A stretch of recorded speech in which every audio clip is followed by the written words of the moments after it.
Hello friends, welcome back. അപ്പോൾ ഇന്ന് ഞാൻ വന്നിട്ടുള്ളത് ഈദ് സ്പെഷ്യലായിട്ടുള്ള ഒരു നോ ബേക്ക് ഡെസേർട്ടായിട്ടാണ്, അല്ലെങ്കിൽ ഒരു നോ ബേക്ക് പുഡിംഗ് എന്നൊക്കെ പറയാം. ബേക്ക് ചെയ്യണ്ട, അതുപോലെ ആവിയിൽ വേവിക്കണ്ട, നമ്മുടെ വീട്ടിലുള്ള ഇൻഗ്രീഡിയൻസ് ഒക്കെ വെച്ച് എളുപ്പത്തിൽ ഉണ്ടാക്കിയെടുക്കാൻ പറ്റുന്ന എന്നാൽ നല്ല രുചിയുള്ള ഒരു പുഡിങ്ങാണ്. അപ്പോൾ കാണാനും നല്ല ഭംഗിയാണ്, കഴിക്കാനും നല്ല ടേസ്റ്റാണ്. അപ്പോൾ എങ്ങനെയാണ് ഈ പുഡിങ് റെഡിയാക്കാമെന്ന് നോക്കാം. അതിലേക്കായിട്ട് നമുക്ക് ആദ്യം കുറച്ച് കാര്യങ്ങളൊന്ന് ഡബിൾ ബോയിൽ ചെയ്തെടുക്കാൻ വേണ്ടിയിട്ട് ഒരു പാത്രത്തിൽ കുറച്ച് വെള്ളം തിളപ്പിക്കുക. അതിന് മുകളിലേക്ക് ഇതുപോലെ ഒരു പാത്രം വെച്ച് കൊടുക്കുക. ഗ്ലാസ് ബൗളോ അല്ലാന്നുണ്ടെങ്കിൽ ഇതുപോലെ സെറാമിക് ബൗളോ അതല്ലാന്നുണ്ടെങ്കിൽ സ്റ്റീൽ പാത്രമോ വെച്ച് കൊടുത്താൽ മതി. ഇത്തിരി കുഴിയുള്ള പാത്രം വെച്ച് കൊടുക്കുക. ഇനി അതിലേക്ക് ഞാനൊരു 100 ഗ്രാം അളവിൽ ചോക്ലേറ്റ് ഇട്ട് കൊടുത്തിട്ടുണ്ട്. ഇതിപ്പോൾ ഞാൻ ചേർത്തിട്ടുള്ളത് ഡാർക്ക് ചോക്ലേറ്റ് ആണ്. ഇതില്ലാന്നുണ്ടെങ്കിൽ നമ്മൾ സാധാരണ കടയിൽ നിന്ന് വാങ്ങിക്കുന്ന ഡയറി മിൽക്കോ അതുപോലുള്ള ഏതെങ്കിലും ഒരു ബാർ ചോക്ലേറ്റ് ഇട്ട് കൊടുക്കാം. ഇനി അതിലേക്ക് ഞാനൊരു 40 ഗ്രാം അളവിൽ ബട്ടറാണ് ചേർത്ത് കൊടുക്കുന്നത്. ഏകദേശം ഈ ഒരു അളവിൽ ബട്ടർ ഇതിലേക്ക് ചേർത്ത് കൊടുക്കണം. അപ്പോൾ അടിയിലുള്ള വെള്ളം തിളയ്ക്കും തോറും നമ്മുടെ ഈ ഒരു ബട്ടറും അതുപോലെ ചോക്ലേറ്റും നന്നായിട്ടൊന്ന് അലിഞ്ഞ് കിട്ടും. സാധാരണ നമ്മൾ ഡബിൾ ബോയിൽ ചെയ്യുന്ന രീതിയാണ്, കുറച്ച് വിശദമായിട്ട് പറഞ്ഞു എന്നേ ഉള്ളൂ. അപ്പോൾ ഇതൊന്ന് നന്നായിട്ട് അലിഞ്ഞ് കിട്ടിക്കോളും. താഴെ നിന്നുള്ള വെള്ളം തിളയ്ക്കും തോറും അത് താനെ അലിയും. അപ്പോൾ ജസ്റ്റ് അതൊന്ന് മിക്സ് ചെയ്ത് കൊടുക്കുക. ഇനി അതിലേക്ക് ഞാൻ ചേർക്കുന്നത് 1/2 കപ്പ് അളവിൽ പൊടിച്ച പഞ്ചസാരയാണ്. അപ്പോൾ ഈ സമയത്ത് പൊടിച്ച പഞ്ചസാര ഇട്ട് കൊടുക്കുക. കുറച്ച് പഞ്ചസാര എടുത്തതിന് ശേഷം ഒന്ന് മിക്സിയുടെ ചെറിയ ജാറിലിട്ടൊന്ന് പൊടിച്ചെടുത്താൽ മതി. ഏകദേശം ഒരു 6-7 ടേബിൾ സ്പൂൺ പഞ്ചസാരയാണ് ഉള്ളത്.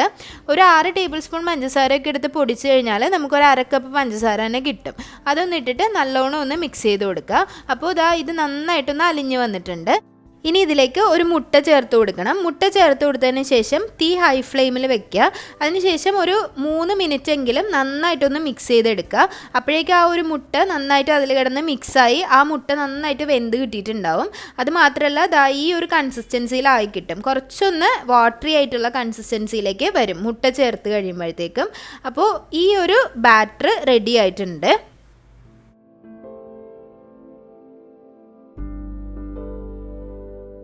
അപ്പോൾ ഇനി ഞാൻ ഇതിലേക്ക് കുറച്ച് നട്ട്സ് എടുത്ത് വെച്ചിട്ടുണ്ട്. ഒരു 1/4 കപ്പ് അളവിൽ കപ്പലണ്ടി വറുത്തതാണ് എടുത്തിട്ടുള്ളത്.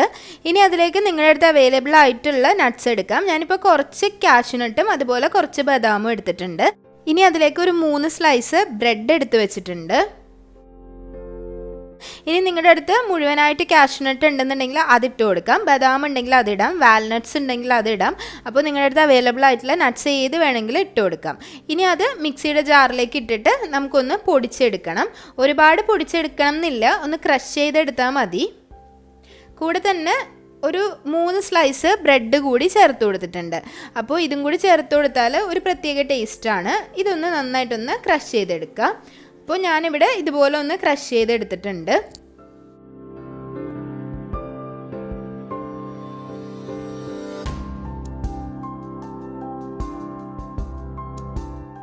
അപ്പോൾ ഈ ഒരു മിക്സിലേക്ക് നമ്മൾ നേരത്തെ റെഡിയാക്കി വെച്ചിട്ടുള്ള ചൂടായിട്ടുള്ള ആ ഒരു സോസ് ഉണ്ടല്ലോ, ചോക്ലേറ്റ് സോസ്, അത് ഒഴിച്ചു കൊടുക്കാം. അപ്പോൾ ചൂടോടെ തന്നെ അത് ഒഴിച്ചു കൊടുക്കാം കേട്ടോ. അപ്പോൾ ഇതാദ്യം റെഡിയാക്കി വെക്കുന്നെങ്കിൽ അങ്ങനെ ചെയ്യാം. അല്ലാന്നുണ്ടെങ്കിൽ ആ ഒരു തീ ഒന്ന് ലോ ഫ്ലെയിമിലാക്കി വെച്ചാൽ മതി. അപ്പോൾ അതിൻ്റെ ചൂട് പോവില്ല. അപ്പോൾ അതുപോലെ ഒന്ന് നന്നായിട്ടൊന്ന് മിക്സ് ചെയ്തെടുക്കാം.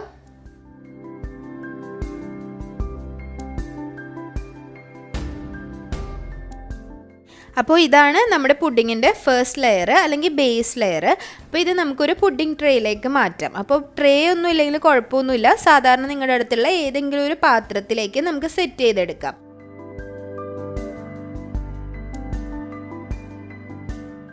കാരണം നമ്മൾ ചൈന ഗ്രാസും ജെലാറ്റിനും ഒക്കെ ചേർത്തിട്ട് സെറ്റായിട്ടുള്ള പുഡിങ്ങിൻ്റെ ഒരു ടെക്സ്ചർ അല്ല ഇതിന്, വേറൊരു തരം ടെക്സ്ചറാണ്.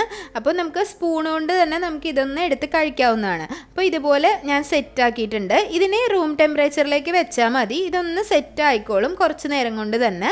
അപ്പോഴേക്കും നമുക്ക് ഫസ്റ്റ് ലെയർ റെഡിയാക്കിയെടുക്കാം. അതിന് മുകളിൽ ഒരു ക്രീം പോലുള്ള ഒരു ലെയറാണ് ചെയ്യുന്നത്. അതിന് വേണ്ടിയിട്ട് ഞാനൊരു 1/4 കപ്പ് അളവിൽ ബട്ടർ എടുത്തിട്ടുണ്ട്. ഏകദേശം ഒരു 60 ഗ്രാമാണ് ഉള്ളത്. നമ്മൾ സാധാരണ ഒരു 100 ഗ്രാം കിട്ടുന്ന ബട്ടറിൻ്റെ ഒരു പകുതിയിലും കൂടുതലാണ് എടുത്തിട്ടുള്ളത്. ഇനി അതിലേക്ക് ഒരു 3 ടേബിൾ സ്പൂൺ അളവിൽ കസ്റ്റാർഡ് പൗഡർ ചേർത്ത് കൊടുത്തിട്ടുണ്ട്. ഇനി ഞാൻ ചേർത്ത് കൊടുക്കുന്നത് ക്രീമാണ്. ഇത് വിപ്പിംഗ് ക്രീമാണ്. ഇനി വിപ്പിംഗ് ക്രീം നിങ്ങളുടെ കയ്യിൽ ഇല്ലയെന്നുണ്ടെങ്കിൽ സാധാരണ ഐസ്ക്രീം ചേർക്കാം, അല്ലാന്നുണ്ടെങ്കിൽ ഫ്രഷ് ക്രീം ചേർക്കാം. ഇനി അതും ഇല്ലയെന്നുണ്ടെങ്കിൽ പാല് ചേർത്താലും മതി. 1 കപ്പ് പാല് തിളപ്പിച്ചതിന് ശേഷം ഒരു 3 ടേബിൾ സ്പൂൺ കസ്റ്റാർഡ് പൗഡർ ചേർത്തിട്ട് നന്നായിട്ടൊന്ന് മിക്സ് ചെയ്ത് തിളപ്പിച്ചെടുത്താൽ മതി. അപ്പോൾ പാല് കസ്റ്റാർഡ് പൗഡർ മിക്സ്ചറാണ് ചേർക്കുന്നതെങ്കിൽ നന്നായിട്ട് ആറിയതിന് ശേഷം മാത്രം ചേർക്കുക. അപ്പോൾ നമ്മളിത് ഒരുപാടങ്ങ് ബീറ്റ് ചെയ്യുന്നൊന്നുമില്ല, ഒരു ക്രീമി ടെക്സ്ചറിൽ തന്നെയാണ് നമ്മൾ ഇതിലേക്ക് എടുക്കുന്നത്. അപ്പോൾ ഞാനിവിടെ ഹാൻഡ് വിസ്ക് വെച്ചിട്ടാണ് ചെയ്തിട്ടുള്ളത്. നിങ്ങളുടെ അടുത്തുള്ള ഏതെങ്കിലും ഒരു സ്പാറ്റിലയോ കയ്യിലോ വെച്ചിട്ട് നമുക്ക് ചെയ്യാവുന്നതാണ് കേട്ടോ. ഇനി അതിലേക്കും ഞാനൊരു 1/4 കപ്പ് അളവിൽ പഞ്ചസാര പൊടിച്ചത് ചേർത്ത് കൊടുത്തിട്ട് നന്നായിട്ടൊന്ന് മിക്സ് ചെയ്ത് കൊടുത്തിട്ടുണ്ട്. ഇനി ഇതിലേക്ക് 1 ടീസ്പൂൺ അളവിൽ കോഫി പൗഡറാണ് ചേർക്കുന്നത്. ഇൻസ്റ്റൻറ്റ് കോഫി പൗഡറാണ് ചേർത്ത് കൊടുത്തിട്ടുള്ളത്. കോഫി പൗഡറും കൂടി ചേർത്തിട്ട് നന്നായിട്ടൊന്ന് മിക്സ് ചെയ്തെടുക്കുക. അപ്പോൾ ഇത്രയേ ഉള്ളൂ, നമ്മുടെ ക്രീമി ലെയറും റെഡി ആയിട്ടുണ്ട്. അപ്പോൾ ഇതും നമുക്ക് എല്ലാവർക്കും വീട്ടിൽ ചെയ്യാവുന്നതാണ്, എളുപ്പമാണ്, പെട്ടെന്ന് തന്നെ ചെയ്തെടുക്കാം. നന്നായിട്ടൊന്ന് മിക്സ് ചെയ്തെടുക്കുക.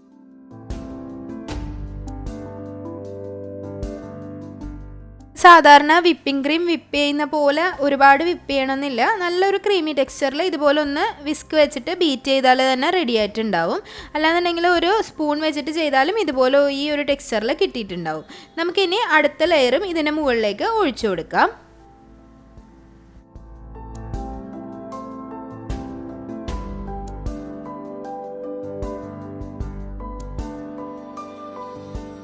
അപ്പോൾ ഇത്രയേ ഉള്ളൂ, ഞാൻ ഈ 2 ലെയറും സെറ്റ് ചെയ്തിട്ടുണ്ട്. ഇനി ഇതിന് മുകളിലേക്ക് ഗാർണിഷ് ചെയ്യാൻ വേണ്ടിയിട്ട് നിങ്ങളുടെ അടുത്ത് നട്ട്സ് ഉണ്ടെങ്കിൽ നമുക്കതൊന്ന് ക്രഷ് ചെയ്തിട്ട് ഇട്ട് കൊടുക്കാം.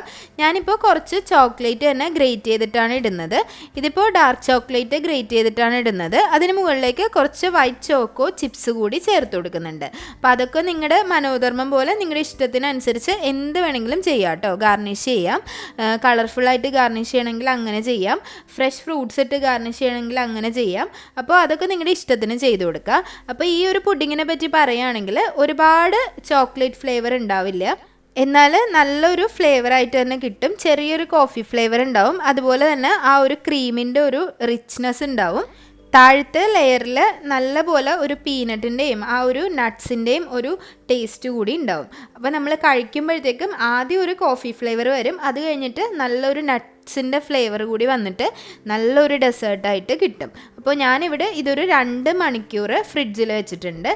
മിനിമം ഒരു 2 മണിക്കൂറൊക്കെ വെച്ചാൽ തന്നെ നന്നായിട്ട് തണുത്ത് നല്ലൊരു സെറ്റാവും. അപ്പോൾ ഒരു ഹോൾ നൈറ്റ് വെച്ചാൽ നല്ലതായിരിക്കും. അപ്പോൾ ഇതുപോലെ നമുക്കൊരു സ്പാറ്റുല യൂസ് ചെയ്തിട്ട് നമുക്കിത് സെർവ് ചെയ്യാം കേട്ടോ. ഇതുപോലെ നമുക്കൊരു സ്പൂൺ വെച്ചിട്ട് എടുത്തിട്ട് കഴിക്കുന്ന ഒരു പുഡിങ്ങാണ്.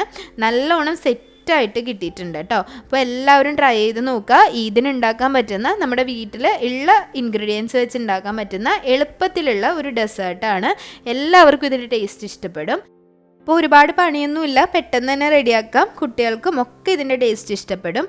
അപ്പോൾ എല്ലാവരും ട്രൈ ചെയ്ത് നോക്കിയിട്ട് അഭിപ്രായങ്ങളൊക്കെ അറിയിക്കുക.